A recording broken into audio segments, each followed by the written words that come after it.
6 साल में मोदी सरकार की उपलब्धियां। 6 साल में पेट्रोल के दाम 70 रुपए से बढ़कर 92 रुपए हो गए। 6 साल में सिलेंडर के दाम 400 रुपए से बढ़कर 700 हो गए। 6 साल में डॉलर का दाम 58 रुपए से बढ़कर 74 हो गया। 6 साल में देश की जीडीपी +7 से घटकर -24 चली गई, जो कि विश्व में सबसे कम है। 6 साल में देश की अर्थव्यवस्था तो गिरी, पर अडानी अंबानी की पूंजी 3.5 गुना बढ़ गई। 6 साल में पिछली सरकारों द्वारा बनाए गए बड़े बड़े सरकारी संस्थान बिक गए। 6 साल में देश में 10 करोड़ रोजगार देने की बजाय उल्टे 6 करोड़ लोगों का रोजगार छीन लिया गया।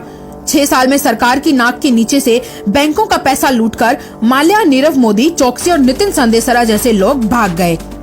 6 साल में देश के इतिहास में पहली बार हुआ कि रिजर्व बैंक के रिजर्व फंड से सरकार द्वारा जबरन 1,76,000 करोड़ रुपया ले लिया गया। 6 साल में बीजेपी का इतना विकास हुआ कि इनके एक आलीशान मुख्यालय समेत देश भर में 630 जिला स्तरीय आलीशान कार्यालय बन गए।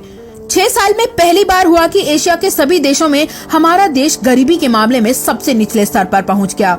6 साल में देश के इतिहास में पहली बार हुआ कि देश का कोई पीएम 5 बार चीन की यात्रा पर चला गया और कुल 9 बार चीन के राष्ट्रपति से मिला, जबकि पूर्व के सारे पीएम मिलाकर भी 5 बार चीन नहीं गए होंगे। 6 साल में देश के इतिहास में पहली बार हुआ कि देश का पीएम बिन बुलाए मेहमान की तरह चुपचाप अचानक बिरयानी और केक खाने दुश्मन देश पाकिस्तान चला गया। अब और क्या, रंगा बिल्ला की जान लोगे क्या?